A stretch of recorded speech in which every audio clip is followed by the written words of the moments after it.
Hare Krishna, Namaste. The question is, can we give loan to those who are in need for taking care of something in their life? If we give so, do we get bad karma?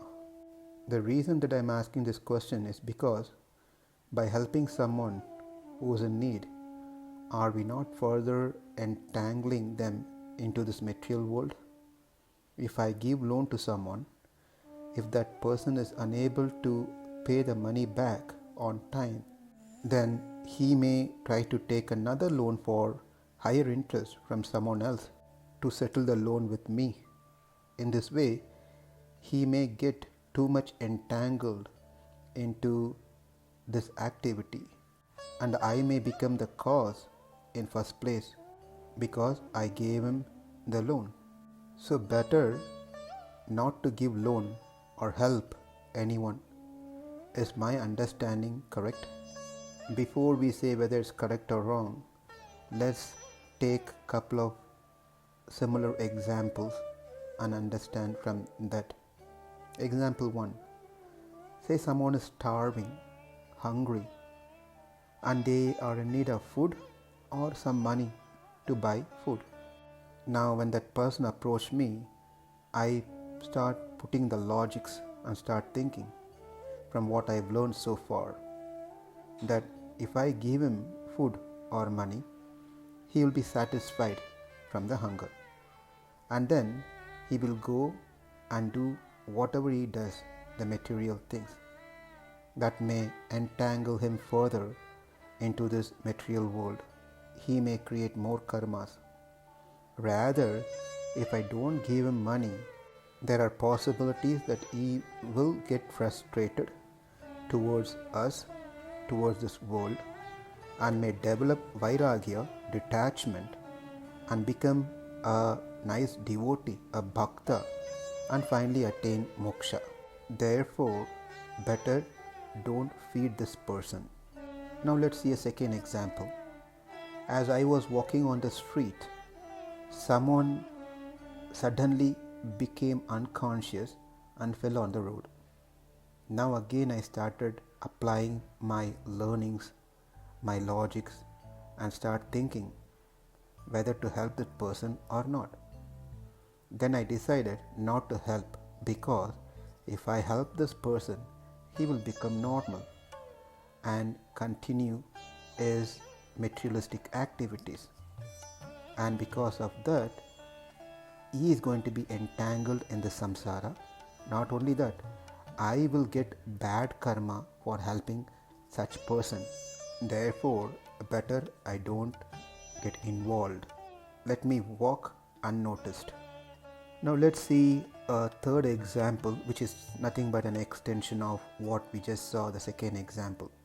Say we decided to help that person, and as we get closer to revive his consciousness, I try to arrange a taxi, a cab, so that he can go to the nearby hospital.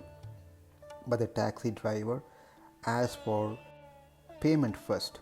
At that time, I am thinking, is this the right time to give money for this cause? Is this the right place to give money for this cause? Is he a right person to give money? When I apply these things, by then I come to a conclusion that man who was lying down would have left his body. So remember these three examples. Now let's go to the fourth scenario example. Now imagine you have fallen on the road unconscious, not someone else, it's you. And people are walking by on the road, on the street, are now thinking you are a different person than them because you are having tilak, you have a kantimala, you look totally different.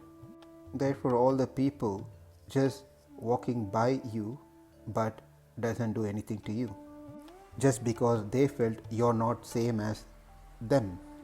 But actually the fact is, or the interesting observation is, those who are not devotees are the ones who jump right away to help anyone and everyone. It is only those who are devotees, because they have learned so much, they use their intelligence in such a way to analyze whether to help or not to help. By the time the person who is in need would have gone. We must know, whenever there is an emergency situation, whenever there is a need for help, we should not wait. We should help. We should not try to bring philosophy into the picture. Philosophy are there as general rule, but that philosophy has to be applied wisely as needed. Scripture never says not to help anyone. By not helping, we are losing our humanity.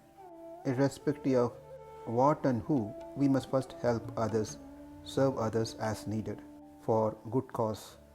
If someone doesn't have money and needs some for some emergency, if we have, then we must give. If someone is hungry, doesn't have food, if we have, then we must give. If someone doesn't have a job to take care of their family or themselves, if we can get them job, then we should. If someone needs money for medical emergency, and if we have money, we must help. If someone asks for loan for their children education or some other good cause reasons, if we have money, we must help. If someone asks for loan to get their daughter married, and if we have money, we must help. This helping nature is within all of us. It is also present in animals. If we go on the internet and search some nice videos, it's amazing to see even those animals which are not trained help other living entities. We are human, higher than the animal in consciousness, in intelligence. What is stopping us to help others when there is a need? Of course, we don't help if someone is asking money to go to a bar to drink, or someone is asking loan to gamble, or someone is asking loan to start a restaurant where meat will be sold.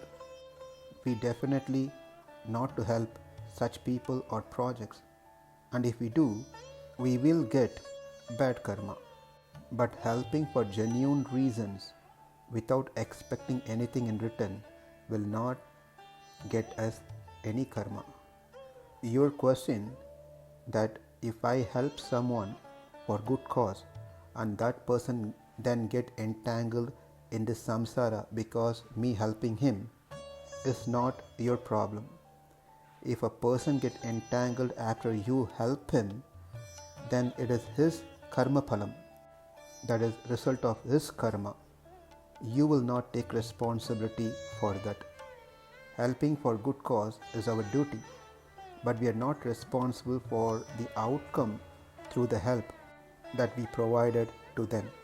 If someone is asking loan, in your case, for some good cause, then you have few options.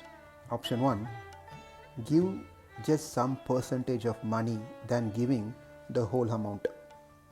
The amount that you are comfortable based on your financial situation, but not as a loan to be returned, but just as a gift to that person. So there is no unexpected relationship problems between you both, because when money gets involved in any relationship, it eventually creates a friction in that relationship. So better not to hold any relationship based on money in any form. If you give that partial amount as gift, then you don't have to keep track of when that person is going to pay you back. No need to call and do a follow-up or do a reminder to him. There's no any bond between you both. But only issue will be with this option, that person then needs to find means to collect the remaining balance amount to meet his needs, else what you gave will be of no use to him. This is something to think about.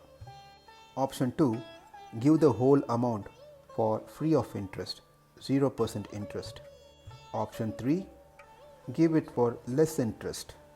One more point on option 1, where you're going to give free of interest because you don't like to collect interest for the help that you're doing.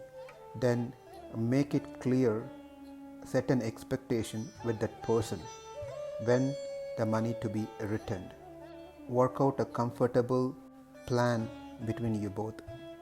One thing to note here is, if this person who is asking loan has an habit of taking loan frequently from you or from others, then it is better to be careful and avoid such situation. Maybe you can help that person by giving some financial solutions, or direct that person to someone who can help him to plan his finance. Yes, it is important to know where our money goes as we give dana, charity, but at the same time, if someone asks for money in an emergency condition, as explained earlier, then there is no need to do much investigation at that time. One can just help that person by giving what is needed to take care of his problem. Even if that person spends the money in wrong ways, you will not share or get sin. But knowingly, we don't want to give money to someone who will be misusing. So the answer to your question is, by all means, we must help those who are in real need with the 3 principles in our mind. I am not the doer, I am not the proprietor, I do not want any benefits out of this. I am doing this because this is my dharma to help others, which is set by the Lord. I am doing for the pleasure of the Lord alone.